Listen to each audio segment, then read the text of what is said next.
Hi, welcome back to Mike's Diabetes World. Another fun and exciting day waiting for the new year to come. Okay, it was ready and now it's not, but we'll get that up and going. Current blood sugar, I'm sitting at 5.4, fully calibrated. I don't have any insulin active in my system. My bolus rate wasn't activated, so I don't have any from there. My basal rate, I do have some, but it's not much. It's just enough to keep me alive and keep me from going into DKA. If I slept throughout the night without any insulin, I'd be quite sick in the morning here. What's fairly stable throughout the night, which is always a good thing. Now, if we go to time and range, well, I hate to tell you that, another 100%. This is a good day. Yesterday was a good day. Above 10 is 0, in range is 100%, and below is 3.9. Those are looking pretty damn good. Because those are looking good, my average sugar is good. So here we're all working, and we're working towards beating diabetes. So I wasn't thirsty, I wasn't tired because of lows or highs. Yesterday was sort of a good day. I was alert all day, so all good things. Today I want to talk to you about different kind of lows and when does low become an actual emergency. Stay tuned, we'll be right back and we'll get going.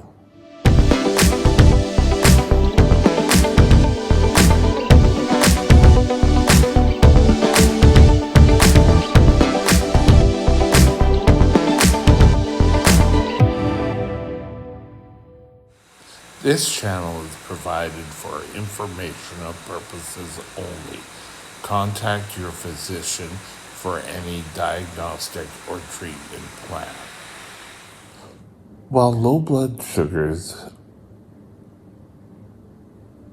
are important, they're not all an emergency. They are all urgent cases. Now, when to decipher, did you have a mild, moderate, or urgent, or what's the term they use? Moderate, severe. That's the one. I don't know where I was going with that. Anyway, mild is the traditional symptoms that we're all used to. Sweating, shaky, nausea, extreme hunger, nervousness, and dizziness. Pretty much the drunken syndrome.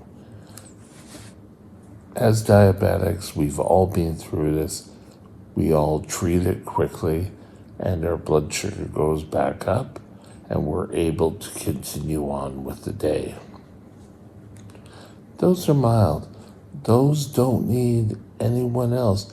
You could be alone and have a mild blood sugar and continue on, and no one would ever really notice. Let's move on. Now we get into moderate. And I'll tell you a little secret that some of you may not even realize while watching this video.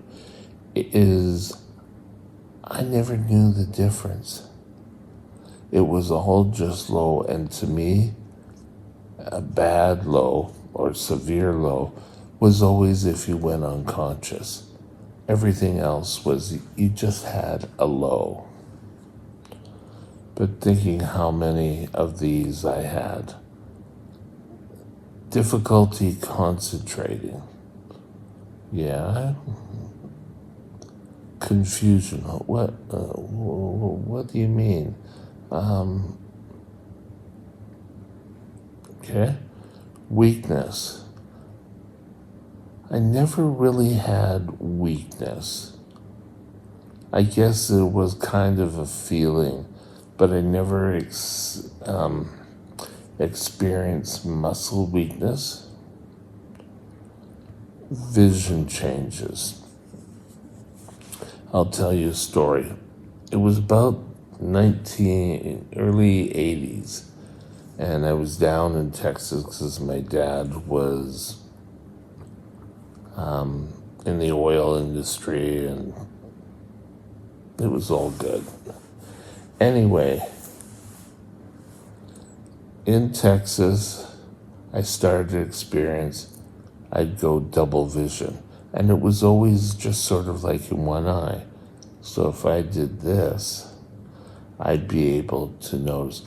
I didn't realize that just meant I was having a moderate.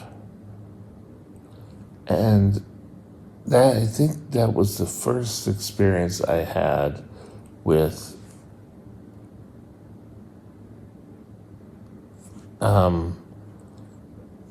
severe coming in, but we'll talk about severe in a moment. But I just grabbed a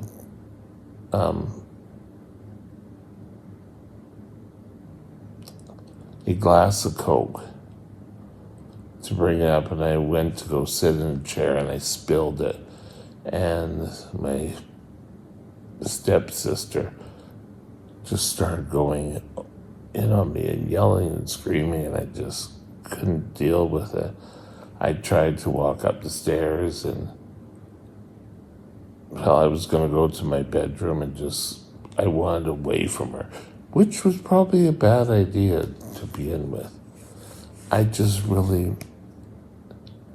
was going through the period where I was 17, 18-year-old, and I wanted a little bit of anonymity about my diabetes. So thinking back on it, it's now all making sense. And really looking at the Diabetes Canada website, it's just kind of laid it out what a high blood sugar, or what a moderate and what a severe blood sugar. And the last is mood change. Scared you there, didn't I?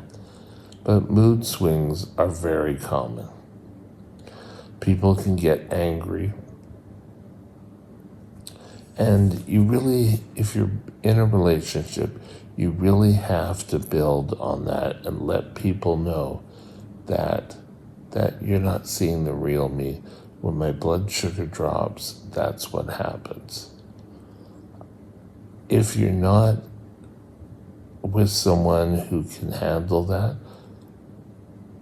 well, that may not be the right person for you. I'm just saying. May not. It's up to you to decide. So, difficulty concentrating, confusion, weakness, vision change, and mood swings are all moderate. So, we've gone through the mild, which is the sweating, the shaky, the nauseated, the extreme hunger, nervousness, dizziness. Extreme hunger, I know you go to the fridge and you open it up and you eat everything.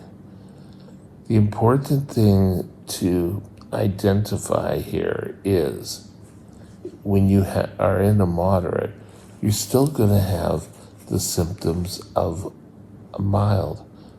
You're still going to have that extreme hunger. I've got to eat. I've got to eat.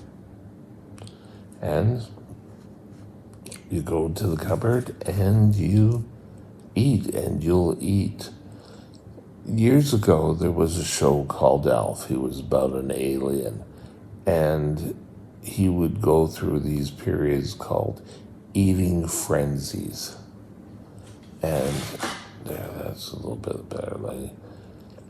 And in these times, he would eat the people he was staying with out of house and home. That's what I felt like. And that's what I still feel like.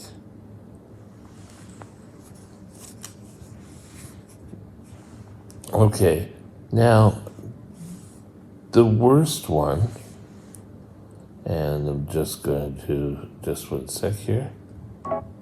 No, that's not what I want. I'll be right back, and I just lost my page here, and we'll get right back to it. Just give me a thanks for sticking around. Okay, severe blood sugars is usually when a person can't get sugar themselves. If they're alert, they can have the 20 units of carbohydrates, which hopefully will bring them around.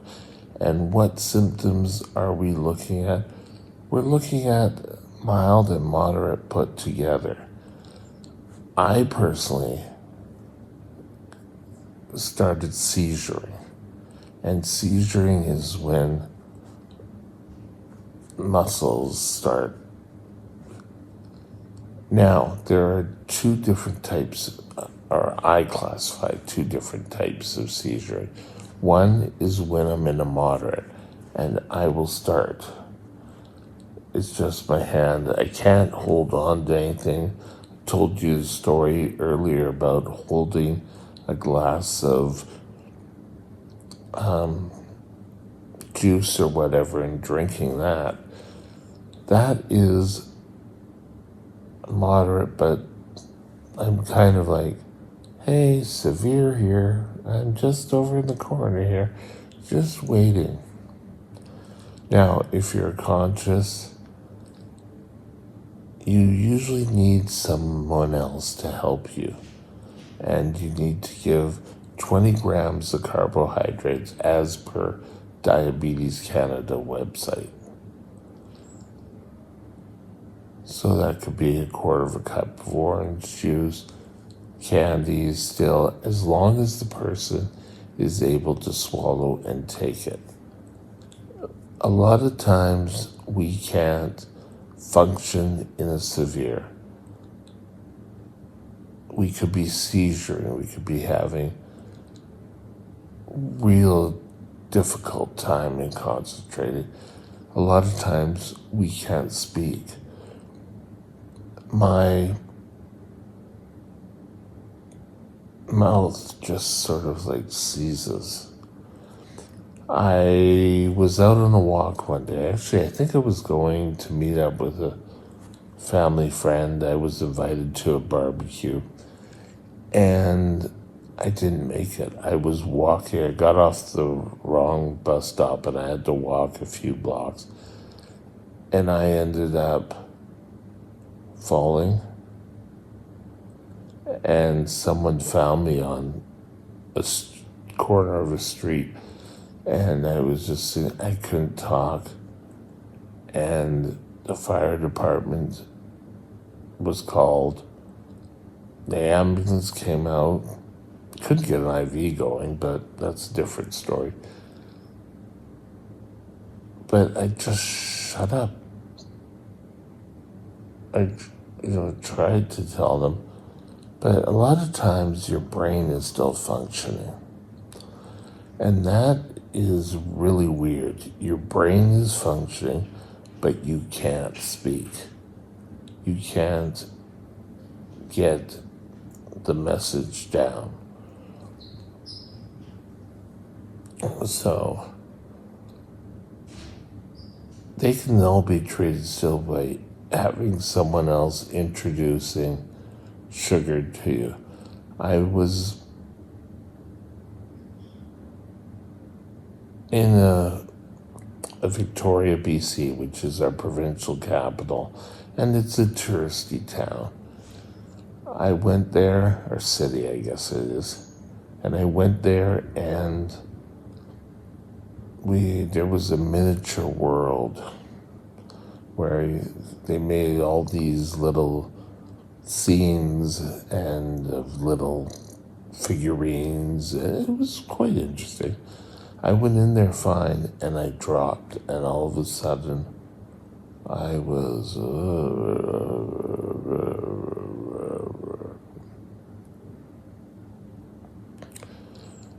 and I ended up not being able to speak. It was, if I wasn't there with my friends, I don't know what I would do. I was very close to stop from going into having low, severe, like really severe unconscious. Severe can also include unconsciousness. But remember, years ago I thought there was lows, and then I thought there was severe lows. Unconscious, you need glucagon. When the first year I had diabetes, we had glucagon in the fridge. And then we got to move, and I never refilled the glucagon. I could have used glucagon, but we called 911, and a lot of times I was taken to the hospital. My first low, I woke up in, not my first low, but my first severe low, I just woke up in the hospital.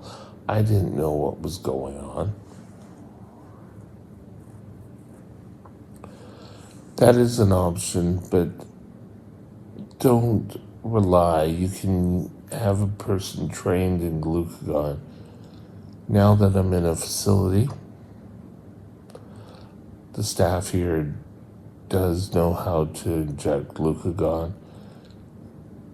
Within 15 minutes, you're starting to come around.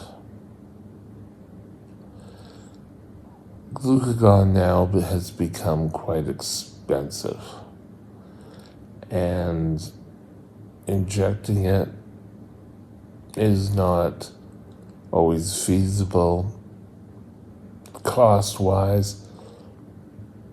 Trying to get that from a drugstore now would be astronomical. There is Bazimi, the nasal one where you just shoot it in the nasal cavity, and it's working fine. Your blood sugars come up. There's no mixing as the glucagon now is.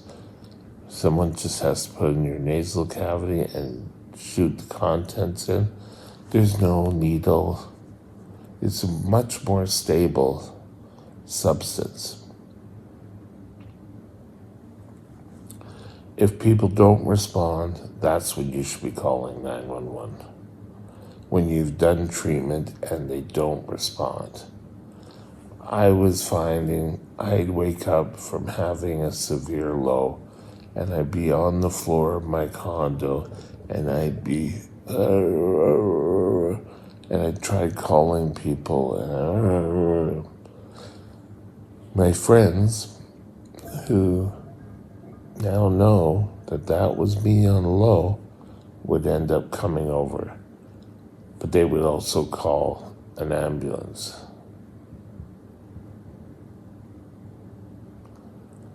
I had crews of ambulance in my apartment. There were times where I'd have a couple of times a week. I wasn't getting much rest myself. It's not something you really want to do. So we have our mild, the shakiness, the extreme hunger, the dizziness. That's all mild. Moderate is going to be sort of more intense. You have vision, you have nausea, you have concentration problems, you have weakness, and you have the dreaded mood swings. Severe, you're not responding at all.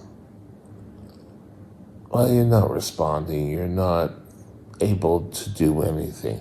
You need help to get sugar. Glucagon is usually needed in these situations. If you start seizuring or you're unconscious, that's really when glucagon is more effective. If you're up and you're able to concentrate, you can give 20 grams of carbohydrate to bring it out. Severe unconsciousness, glucagon, if that doesn't work, call your 911 or your medical assistance. Remember, I'm not a doctor. Check with your own doctor and come up with a low emergency plan. In another video, I'll discuss the low emergency plan. With that, we're going to call it a day. This is a long video. Have a great day, and we'll talk later. Bye now. My next vlog topic will be on our next video, we're going to be discussing parent involvement and how do you, as parents, wean yourself away from diabetes control. Not wean yourself, but you doing diabetes control.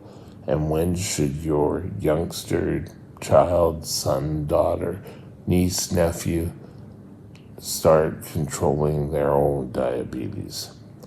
We'll discuss that on our next video. See you then. Bye now. My email is mikesdiabetesworld@gmail.com. mikesdiabetesworld@gmail.com.